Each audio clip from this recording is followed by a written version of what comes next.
They all thought it was a harmless joke, a moment of quick laughter to brighten their morning, a silly prank that would be forgotten by lunchtime. But I remember the sting of it as clearly as the taste that filled my mouth. He sat across the table from me, my oldest grandson, lanky and restless in the way boys are when they are almost men, but not yet quite there. And he watched me lift my mug with both hands, watched me take that first sip like I did every morning, watched me close my eyes and inhale the smell before swallowing. And then he laughed when I gagged. Not a small, embarrassed laugh, but a burst of amusement that seemed to shake the whole room. My coffee, my one quiet ritual, the one part of the day that belonged to me, was filled with salt. I felt it hit the back of my throat like sand and brine, coating my tongue, my stomach rolling instantly. And when I set the mug down, confused, I saw the way he was looking at me, like I was the punchline he had been waiting for. Before I could ask, before I could even wipe my mouth, my daughter's voice came from the kitchen doorway, sharp with that mix of indulgence and irritation that she saves for him. "What did you do now?" And he didn't hide it, didn't even try. He grinned, lifting the little plastic salt shaker and shaking it in the air like a trophy, and said, "I switched the sugar." I wanted to see if she'd notice. Then, as if to make it worse, he turned to his phone on the table, pressing the screen to replay whatever he had filmed while I sat there, unaware. They had caught the whole thing, my quiet sipping, my face changing, my confusion, and now it was in his hands, his voice in the background laughing. My daughter rolled her eyes and told him to cut it out, but there was no weight in her tone, nothing that told him this was wrong. She didn't delete the video. She didn't ask if I was all right. She just told him to get ready for school and turned away. I sat there in the dining room, staring at the half-drunk cup, the grains of white still floating in the surface, wondering why the taste in my mouth felt like more than salt. It felt like something had been named out loud, something that had been there all along, but now stood in the center of the room where everyone could see it. That I was here, in this house, not as someone to be respected, but as someone to be managed, tolerated, maybe even mocked when the mood struck. They had said it was temporary, this living arrangement, just until I got back on my feet, just until I figured things out after my lease ended, just until the holidays were over, then just until spring, then just until they sorted a few things. 11 months later, I was still here, my belongings in a couple of boxes in the garage, my bed, a narrow cot wedged between the laundry machines and the water heater. I told myself I didn't mind, that it was warm and dry and that I wasn't in the way, but mornings like this, one made me feel the truth. I was in the way, just by existing, even when I was perfectly still. They'd started calling me Grandma in that tone. Capital G, but lowercase in spirit. Not the affectionate name my friends' grandchildren used, but something functional, like a label on a storage bin. My grandson would yell it from across the house when he needed a sandwich or couldn't find his socks. My daughter used it when she wanted me to keep an eye on the younger one so she could have a quiet moment on her phone. And every time they said it, it felt less like a name and more like a reminder of the role they had assigned me. Helper, babysitter, background presence, never the person I was before I moved in here. I used to have mornings of my own. I used to wake in a room that smelled like my sheets and the faint lavender I sprinkled in my dresser drawers. I would open the curtains and let the light fall across my own table, my own mug, my own small kitchen that no one barged into. The coffee was mine, the silence was mine, even the sound of the kettle clicking off belonged to me. Here, in this house, even the air in the mornings felt borrowed. I waited for the sound of the shower to stop before I dared step into the hall, waited for the clatter of breakfast to settle before I approached the kitchen, always careful not to be in the middle of things. When I first moved in, I thought that was politeness. Now I think it was training, self-imposed, learned quickly, so that no one would have to tell me directly to stay out of the way. The salt in the coffee wasn't about the coffee. I think I knew that the moment I set the mug down and saw his smile, it was about being reminded, in a way that made everyone laugh, that my place here was provisional, that I was easy to disrupt and easier to ignore. Maybe he didn't mean it that way. Maybe, in his mind, it was a prank, just a thing boys do. But when you've been on the receiving end of too many just jokes, you stop hearing the laughter as harmless. You hear it as proof. Proof that you are the one they can play with, the one they can film, the one they can forget about when it's time to clean up. And when no one steps in, not really, not in a way that matters, it becomes more than a joke. It becomes a story they'll tell later about the time Grandma didn't notice the salt until it was too late. And I'll be in that story, trapped, voiceless, a prop in the memory. I rinsed the mug and poured the rest of the coffee down the sink, watching the cloudy water swirl into the drain. I didn't say anything to him, didn't tell him off, didn't demand an apology.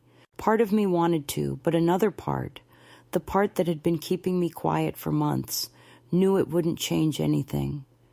He would shrug, maybe mutter sorry, without looking up from his phone, and later he'd laugh about how mad I got.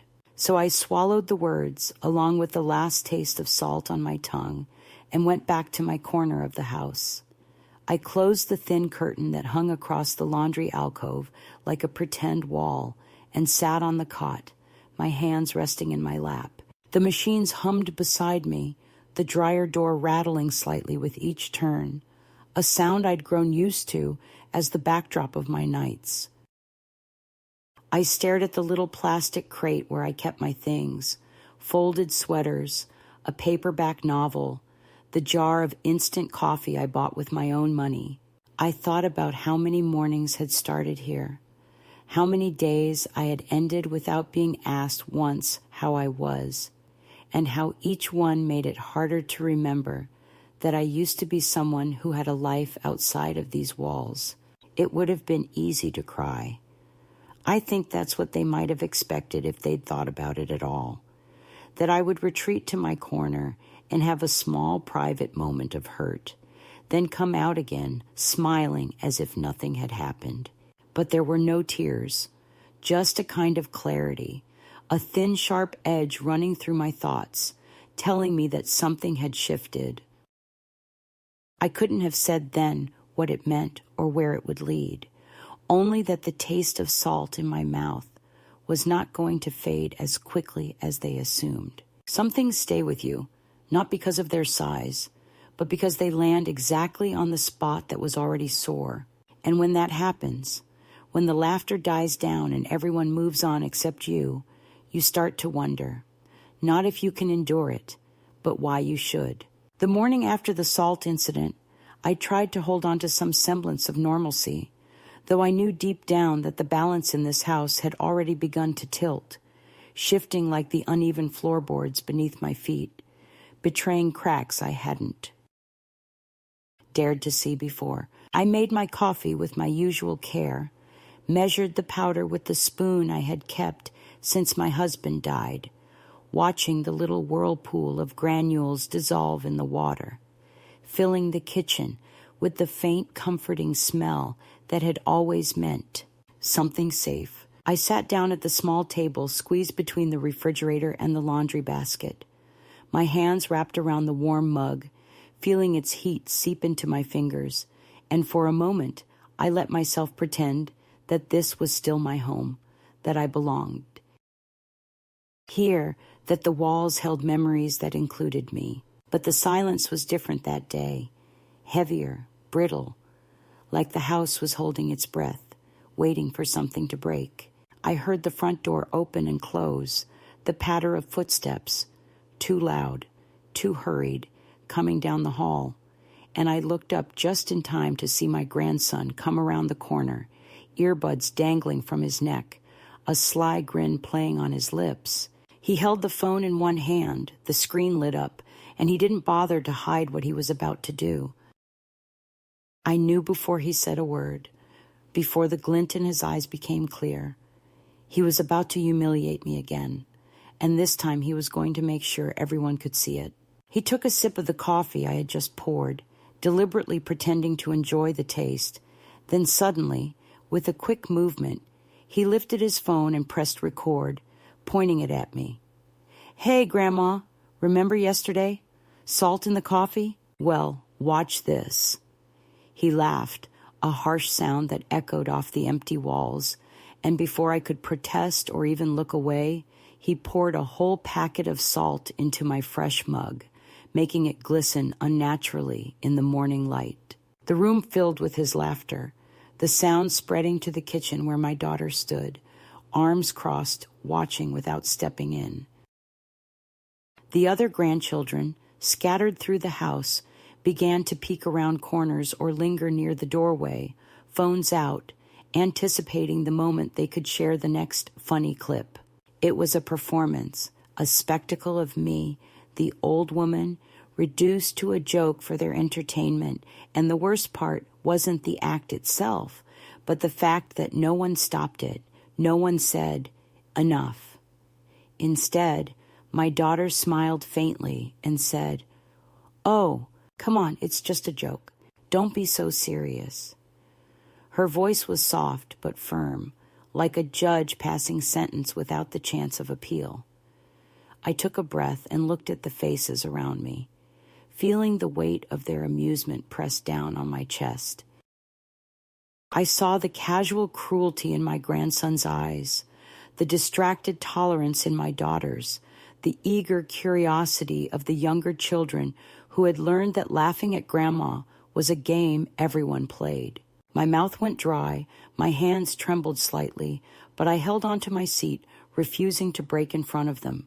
I knew that if I reacted with anger or tears, it would only feed their delight, give them the power to call me overly sensitive or too old to keep up. So I sat still, swallowing the lump in my throat, the taste of salt mixing with the bitterness, rising inside me. That moment, the pouring of salt into my fresh coffee, was more than just a prank. It was a message, a clear and calculated reminder that I was no longer a cherished family member, no longer a person whose dignity mattered. I was a fixture, a punchline, someone who could be humiliated for sport without consequence. I thought about the years behind me, the birthdays celebrated, the dinners cooked, the nights spent soothing frightened children, the bills paid quietly from my small pension, and how all that labor had evaporated into this single act of disregard. The salt was the bitterness of neglect, crystallized and poured out where it could be tasted most plainly. The days stretched on with the usual rhythms of the house, but for me, everything felt off. Meals were eaten without conversation, my presence ignored except when my hands were needed to serve or clean.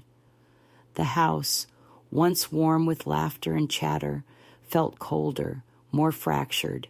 I overheard snippets of conversations in hushed tones, phrases like, "Grandma's getting old. She doesn't understand. Maybe it's time to find another solution." I wasn't sure what that solution meant, but the fear settled in my stomach like a stone. I tried to keep to myself, avoiding the spaces where their eyes lingered on me like a problem waiting to be solved. That evening, when everyone had gone to bed, I sat alone in the dim light of the kitchen, my hands wrapped around a cup of tea instead of coffee, the steam rising in gentle spirals as I thought about what had happened. The house was quiet now, but the echoes of the day rang loud in my mind. I realized that the salt in my coffee was only the beginning, that the real erosion was happening in the spaces between words, in the silences, in the way I was being slowly pushed out of their lives without a word of protest. I felt the sharp edge of betrayal, not just from my grandson's careless cruelty, but from the absence of protection, from the way my daughter let it happen as if it were normal, inevitable. In the days that followed, the pranks didn't stop. Sometimes it was small things, a misplaced item, a turned-down invitation, a whispered joke behind my back, but they all carried the same weight. Each act chipped away at the fragile sense of belonging I clung to. I caught myself shrinking, becoming smaller in my own skin, learning the careful dance of invisibility. Yet, somewhere beneath the ache, a spark began to flicker, a quiet reckoning that whispered, I didn't have to endure this, that dignity was not something handed down with age, but something I could reclaim, even if it meant stepping away from the family that had forgotten how to see me. That spark grew on a day when, while helping my grandson with his laundry, I found his earbuds lying tangled in the pocket of his jeans. They were new, expensive, a prized possession he guarded jealously. I held them in my hands and thought about the salt in my coffee, about the laughter that had followed, about the quiet moments when I felt like I was disappearing. For the first time in months, I felt a flicker of something fierce, a desire to push back, to remind them all that I was not a joke, not a punchline, not a shadow on the edge of their lives. And so I did what I never imagined I would. That night, when the house was asleep and the world outside hushed, I took a small tube of superglue from the bathroom cabinet and carefully dabbed a tiny drop inside each earbud, sealing them shut. It was a small act, quiet and irreversible, a line drawn without words, but with all the clarity of a shouted declaration. I placed the earbuds back where I had found them and went to bed, knowing that when morning came, nothing would be the same. The salt in my coffee was the opening salvo, but the glued earbuds were my answer, my way of reclaiming a small piece of respect that had been stolen. When the house woke to the cries and confusion that followed, when the chaos swirled and accusations flew, I remained silent. I said nothing about what I had done, but in that silence, I found a strange peace. The salt had been a wound, but the glue was a boundary, a refusal to be erased any longer. And though the path ahead was uncertain and the cost still unknown, I knew that this moment was the turning point where I stopped being invisible and started being seen again, even if only in the sharpest, most stubborn way possible. After the episode with the superglued earbuds, the house seemed to shift in subtle, almost imperceptible ways, like the slow turning of the seasons or the quiet erosion of a shoreline, changes so gradual that they escape notice until one day you realize the landscape you once knew has vanished. The morning light came through the kitchen window with its usual softness, but I no longer felt the comfort I used to find in those familiar rays. Instead, I felt the weight of eyes that watched me, not with warmth or concern, but with a kind of careful calculation, as if waiting to see how I would react, waiting to see whether I would retreat or resist. The glued earbuds had sent a message, but it also marked me in a new way. I was no longer just the quiet grandmother in the corner. I was the troublemaker, the one who pushed back. And that came with its own consequences. My daughter's patience, which had always felt like a thin thread stretched tight, began to fray visibly.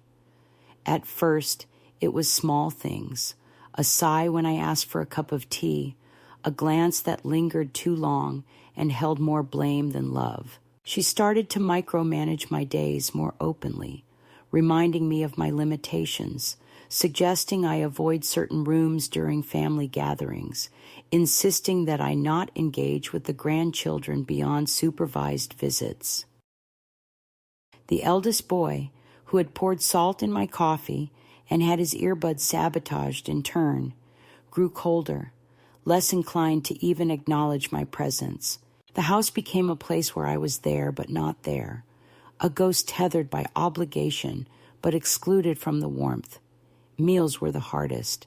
Once the kitchen table had been a place of stories and laughter, where generations gathered and the air smelled of cinnamon and roasting meat. Now, I was given a small tray to eat in the laundry alcove, my food portioned and labeled as if I were a patient rather than a family member. When I tried to join the others, I was met with averted eyes or polite silence, the kind that speaks volumes. I remembered the countless dinners I had prepared for birthdays, holidays, late-night recoveries from school, and I felt a hollow ache that went beyond hunger. The children's laughter carried on without me, the kind that no longer invited me in, but pushed me out. The house itself seemed to close around me. My belongings, already few, were shuffled from place to place, sometimes disappearing altogether, only to reappear weeks later in forgotten corners. One day, my favorite cardigan, the one I wore on cold mornings because it smelled faintly of my late husband, was missing. When I asked, my daughter replied without looking up, "I thought you'd want to wash it. It smelled a little stale." It was a lie. She never intended to return it. I found it months later, faded and stretched, stuffed in the back of a closet where I was sure she hoped I wouldn't look. Financial control tightened as well. The small allowance I was given to buy groceries was slashed under the pretext that I didn't eat much and shouldn't spend money unnecessarily. When I questioned it, I was told, "You're not a child, but you're not managing well either." The bank. Statements that I once managed independently were now handled by my daughter, who reassured me with a smile that she was helping, but the message was clear. I was no longer trusted with my own affairs. My pension, which had been my safety net, was slowly becoming a point of contention, as if my money was an inconvenient truth to be hidden or controlled. The emotional toll was the hardest to bear. I found myself withdrawing, retreating deeper into silence, the quiet corners of the house becoming my refuge and my prison. The phone calls from friends dwindled as though word had spread that I was no longer up. Invitations to community events, book clubs, church gatherings, once the lifeblood of my social world, stopped coming. When I tried to ask why, the answer was always a gentle excuse. They understand. It's just hard to keep up. But what they really meant was that I was no longer part of the conversation, no longer a person whose company mattered. I was becoming invisible. Sometimes, late at night, I would lie awake and replay moments in my mind. The way my grandson had laughed at my coffee, the way my daughter's eyes had hardened after the Earbuds incident, the way the family moved through the house without me, like I was furniture, not flesh and blood. I thought about my own mother, who had fought hard to keep her dignity, even when the world tried to strip it away. I wondered if she had ever felt this way, this slow erasure, this fading into silence.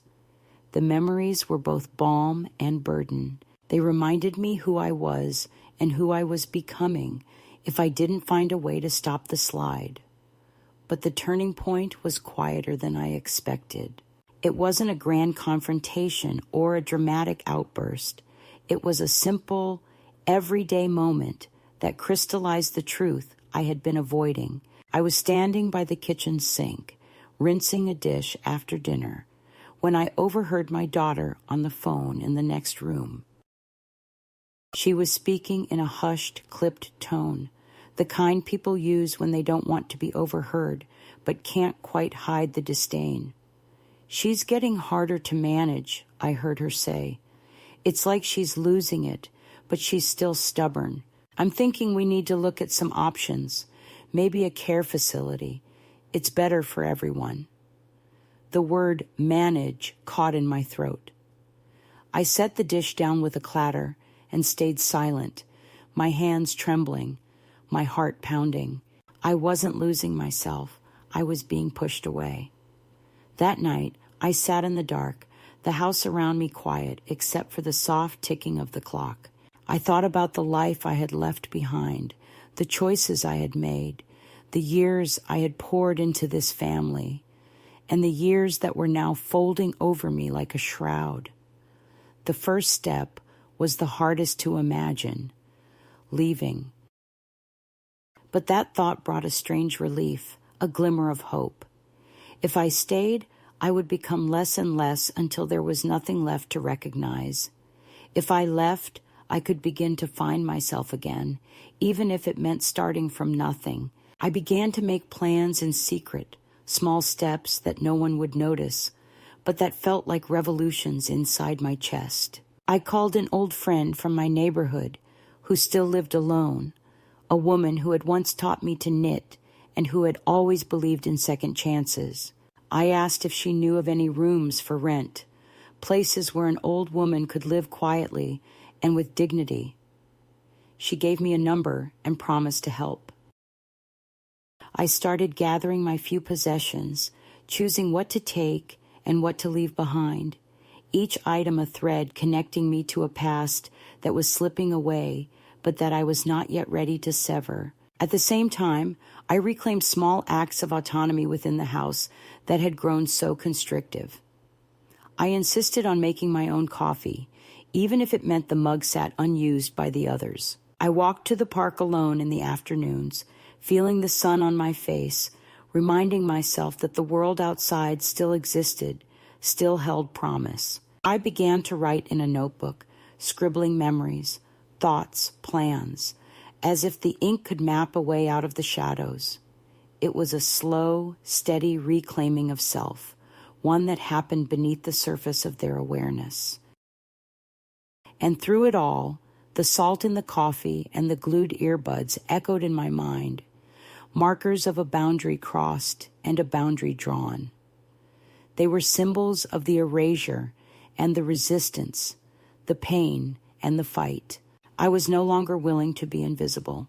The path forward was uncertain, the risks real, but the promise of reclaiming my life, my voice, my dignity was too powerful to ignore. I knew that change would not come all at once, but with each small step, with each quiet act of defiance and self-care, I was building the foundation for a new chapter, one where I was no longer just grandma, but myself again. The day I finally stepped out the front door, without looking back, I felt the weight of years pressing down on me, like the heavy coat I wore, the one I had bought with my own money after years of putting others first.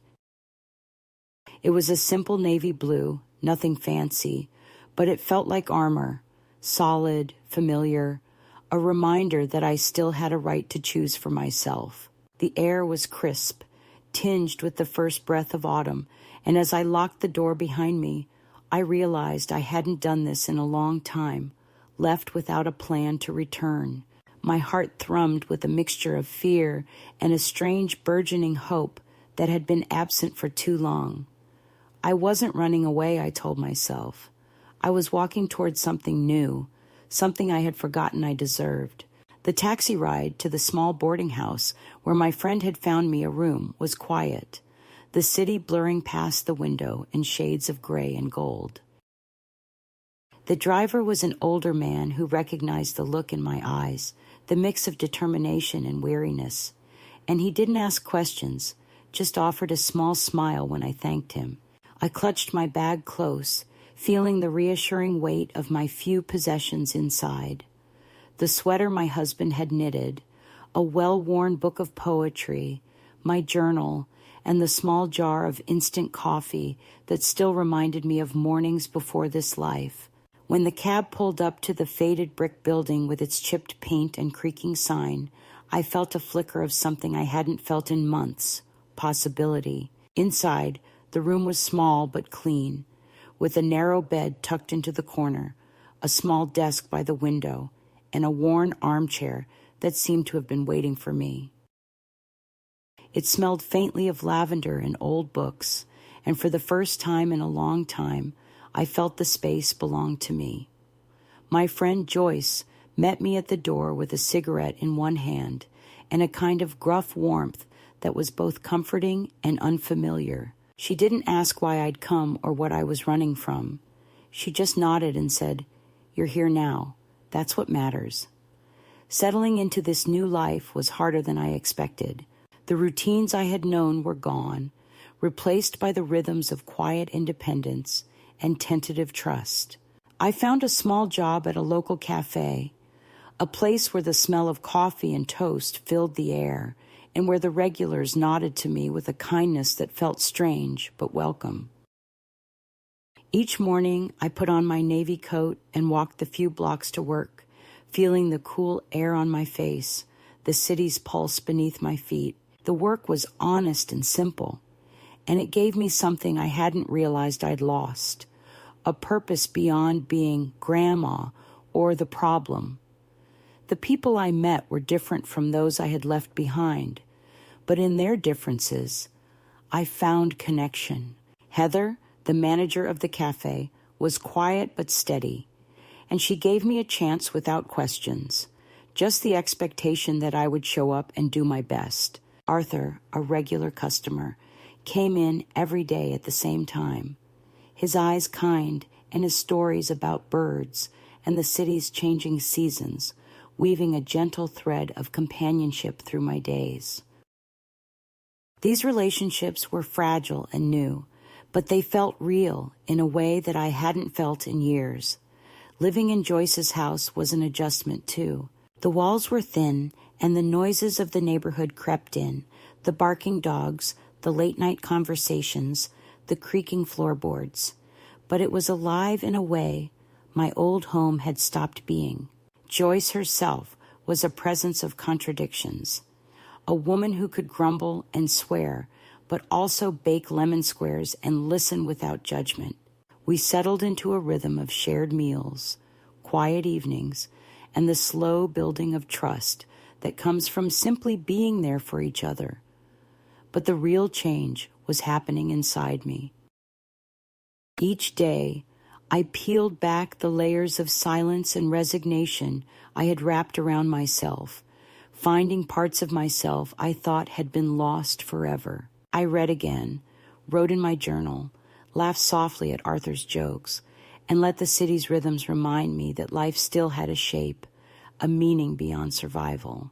The navy coat hung on a hook by the door became a symbol of this reclamation, not just a piece of clothing, but proof that I was still here, still choosing, still capable of living on my own terms. One afternoon, as I walked through a park with the fading light casting long shadows, I thought about the family I had left behind, the grandson who had poured salt in my coffee, the daughter who had watched and said nothing, the house that had grown.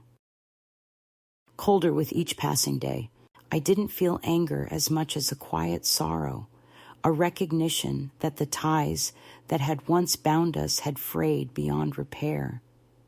But I also felt a fierce gratitude for this moment of freedom, this chance to rewrite the last chapters of my story. Freedom, I realized, wasn't about grand gestures or dramatic confrontations. It was about small choices, the decision to walk away, to speak up, to hold on to dignity when it felt like no one else would. It was about reclaiming space in a world that had tried to shrink me down until I was no bigger than a shadow.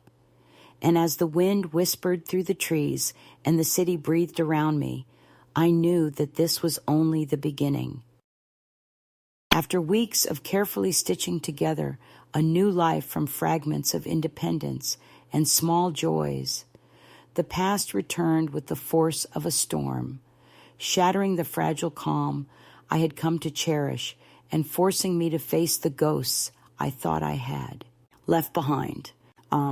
It began with a letter slipped beneath the door of my modest room in the boarding house where I now lived, a plain envelope with a familiar scrawl that made my heart both tighten and loosen, like the first breath after holding it too long underwater.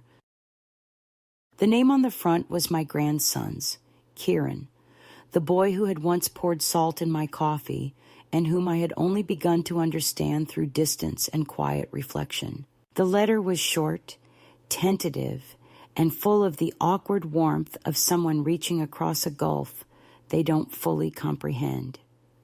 "Grandma," it began, "I miss you. Dad and Lisa are worried. Please come home."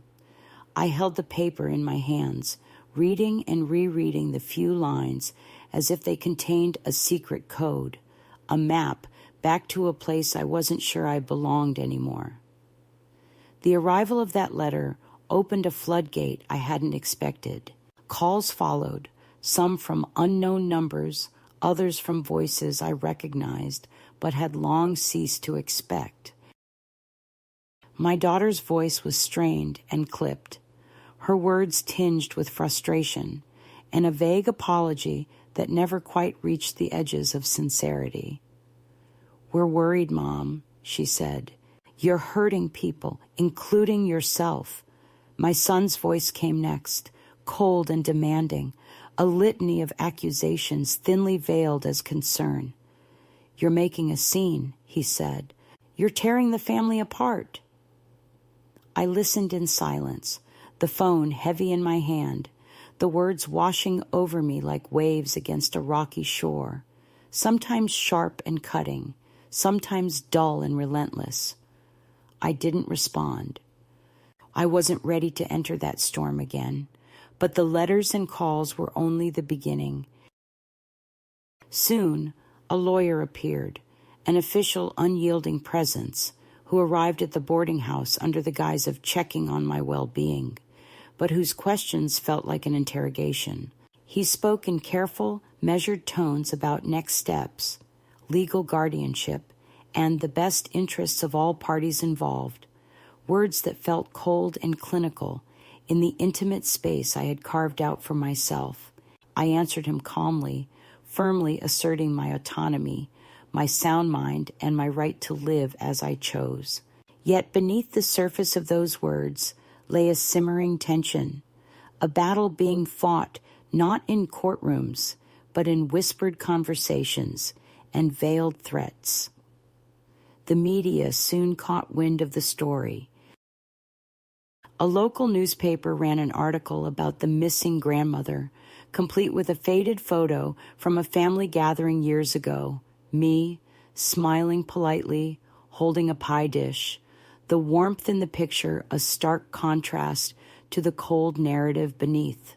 The piece quoted my son, who spoke of deep concern and stress on the family, and my daughter, who described me as vulnerable and at risk. The words were carefully chosen, designed to elicit sympathy while casting doubt on my ability to care for myself. I read the article with a bitter laugh, the kind of laugh that startles even the one who makes it. They painted me as fragile, lost, a shadow of the woman I was.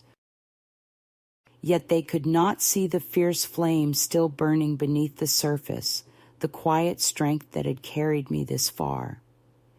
At the cafe, Heather, the manager who had become one of my few allies, brought me the clipping with a look of disbelief. "You okay?" she asked quietly, her eyes searching mine for a crack I wasn't willing to show. I nodded, folding the paper carefully and slipping it into my jacket pocket. "Never better," I said, though the words felt hollow. The truth was more complicated. The article was proof that the family's narrative was being shaped without me, that the story being told was one where I was the problem to be managed, the inconvenient truth to be contained. It was a reminder that the past was not finished with me yet, that the ties I had tried to sever still pulled with relentless force. The tension at home escalated as well. My daughter's visits became more frequent, less tentative, filled with sharp questions and thinly veiled accusations. One afternoon, she appeared at the cafe where I worked, standing awkwardly by the pastry display, as if unsure whether to approach or flee. Her eyes searched mine, a flicker of something unreadable passing between us. "Can we talk?" she asked, her voice low. I nodded, motioning to the empty booth at the back. There, amid the hum of morning rush and clatter of cups, We faced each other like strangers forced together by history. She spoke of panic, of fear for the children's well-being, of the strain my absence had placed on the family. "We thought you were behind us at the airport," she said quietly, referencing the day I had been left behind, abandoned in that sterile lounge, a suitcase among travelers who moved on without me. I raised an eyebrow, the memory sharp and unforgiving. 8 hours, Lisa," I said. 8 hours of waiting." Her eyes dropped to her hands, perfectly manicured, always pristine in a way I had never been. "We panicked," she whispered. "We didn't know what to do." I listened without interrupting, my silence a wall between us. When she reached into her purse and pulled out an envelope, I understood that the conversation had shifted from words to gestures. "I don't want anything from you," she said. "But Kieran, he's struggling. He misses you." I took the envelope, not because I desired what was inside, but because I refused to give her the satisfaction of refusal. The money was a symbol, a thread attempting to pull me back into a life I had chosen to leave behind. "He doesn't need a go-between," I said quietly. "He knows how to call." She nodded, her eyes meeting mine briefly, no longer sharp but weary. "He might," she said. In that moment, the years of tension, betrayal, and quiet erasure hung between us like a storm cloud.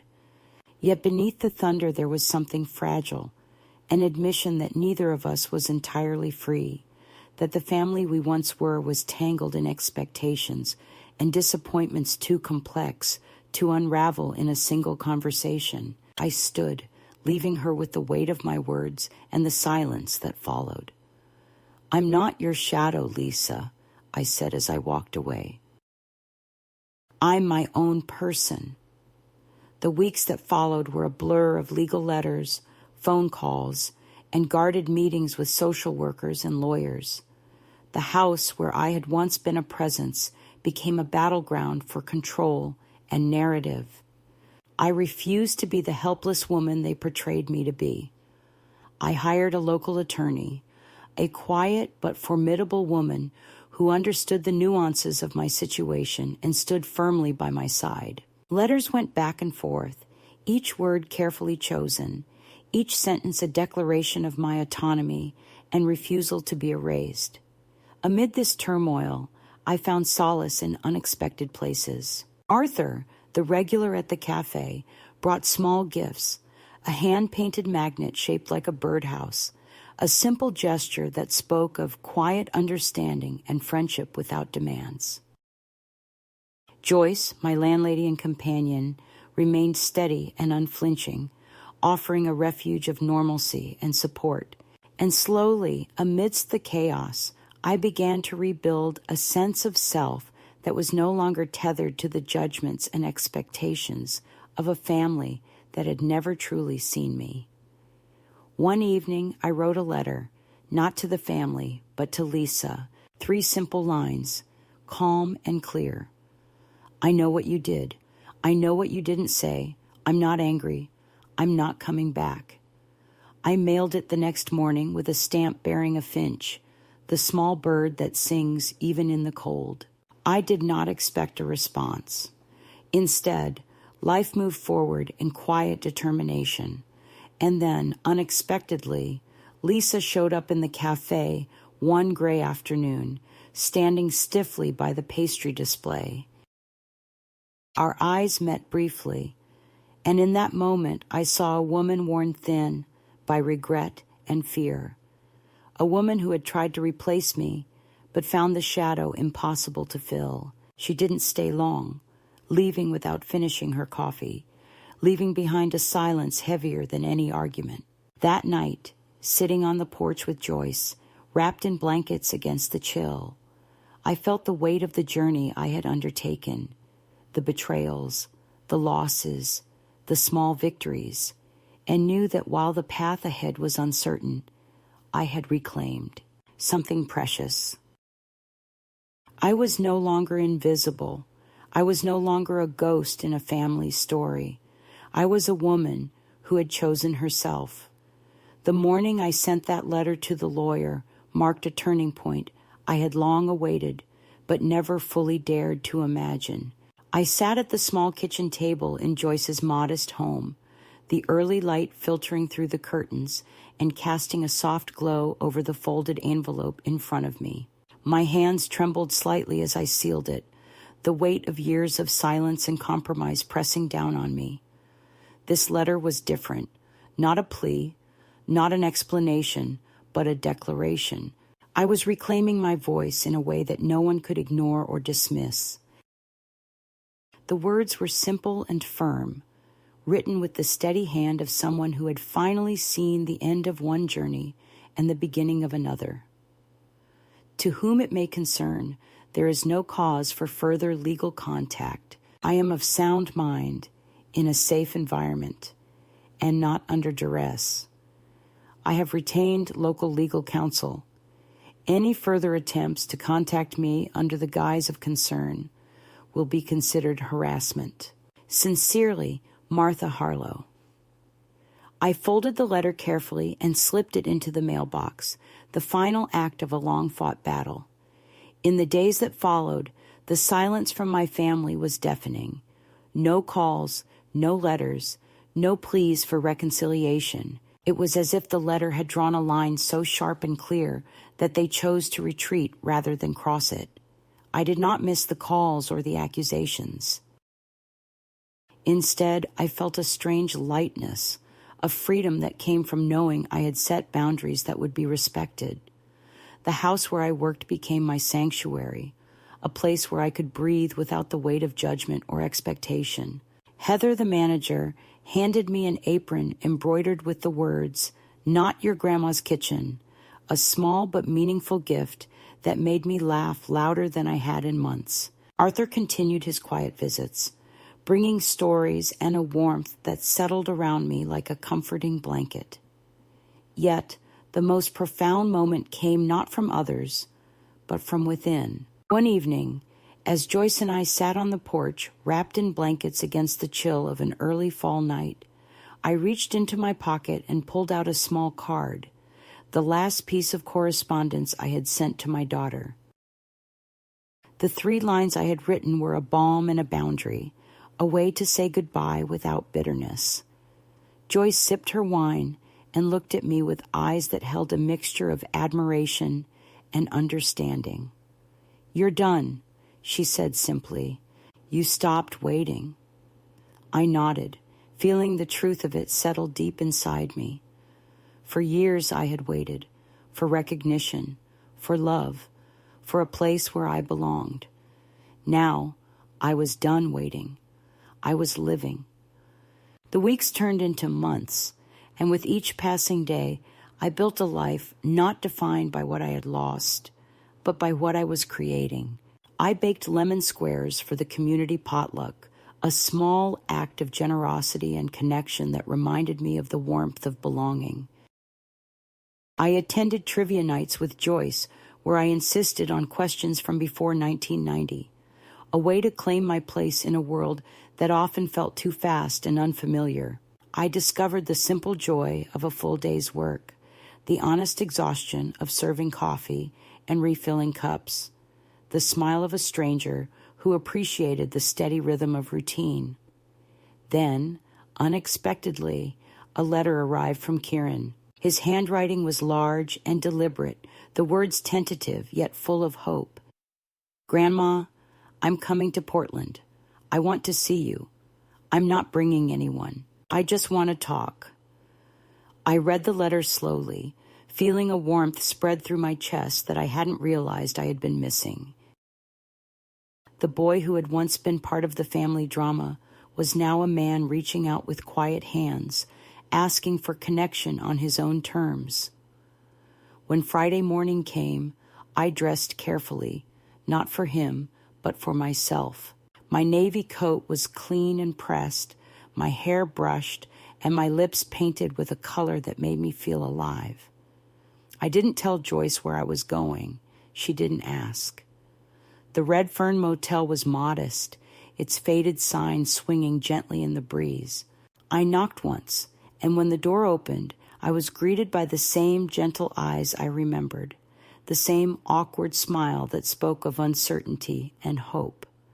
The room smelled of takeout and hotel soap, cluttered with books that told their own stories.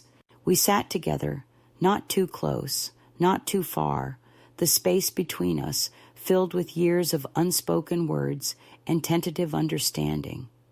He told me about his job, his life, the quiet struggles and small victories. I told him about Portland, about the freedom that came from choosing myself. We didn't cry, but we breathed deeper, the weight of the past lifting just enough to let us breathe. When he handed me a small bundle wrapped carefully in paper, I knew it was more than a gift. It was a bridge. Inside was a book of poems, the ones he had underlined because they reminded him of me. I read them by lamplight that night, each line a thread weaving us closer together. The next morning, our goodbye was quiet, filled with a long hug and whispered wishes. "Be good to yourself," I said. "You too," he replied. And with that, he left, stepping back into a world that was still uncertain, but now held the possibility of reconnection. Back at the cafe, Heather handed me a new apron, deep green, and embroidered with a cheeky phrase that made me laugh and reminded me how far I had come. Arthur raised his mug in a silent salute, a gesture of shared understanding and quiet triumph.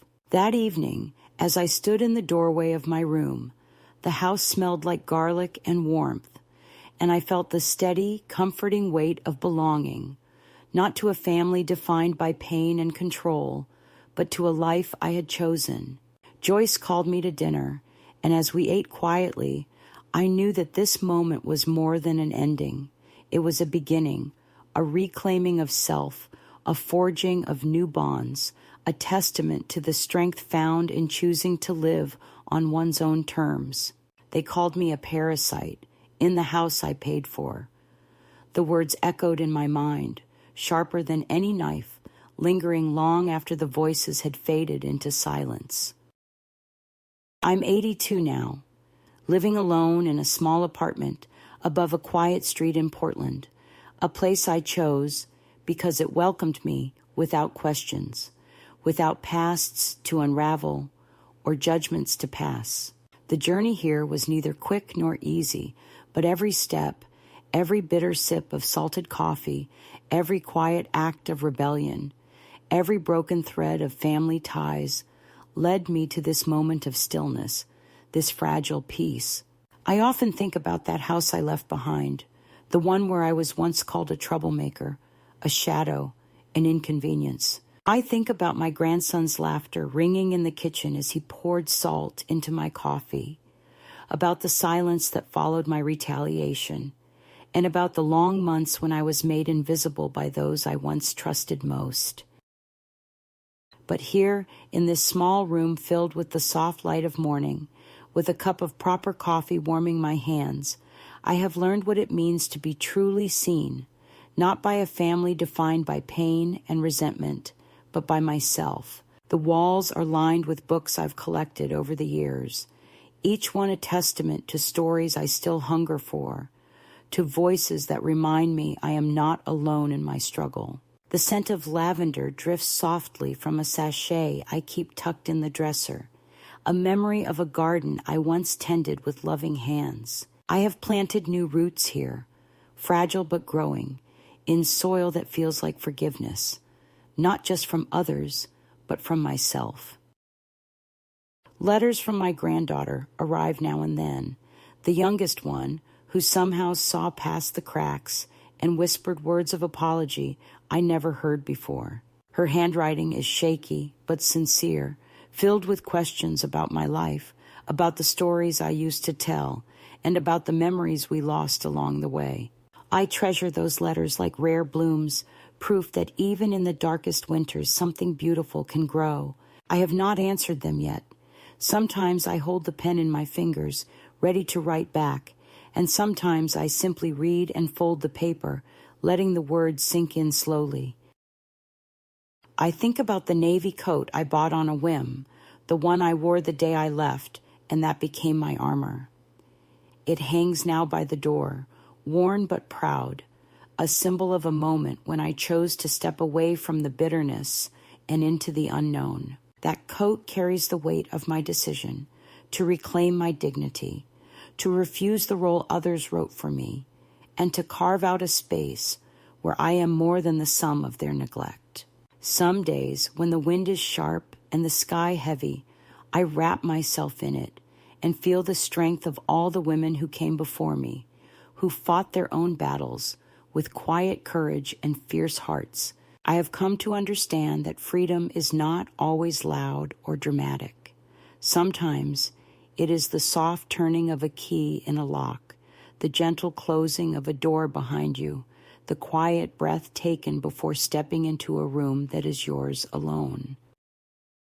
It is in the small acts of self-care, the choices made to protect one's spirit, and the courage to walk away from those who would diminish you.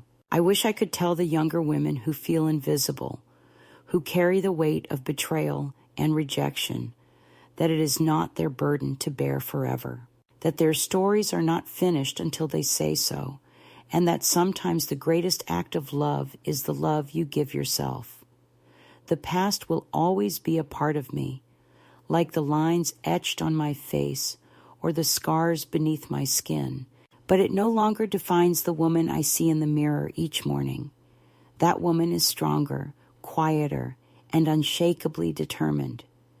She has learned that dignity cannot be given or taken away. It must be claimed, protected, and nurtured from within. As I sit by the window now, watching the leaves turn gold and drift slowly to the ground, I smile softly. I am here, I am alive, I am free, and that, after all the salt and silence, is the sweetest taste of all.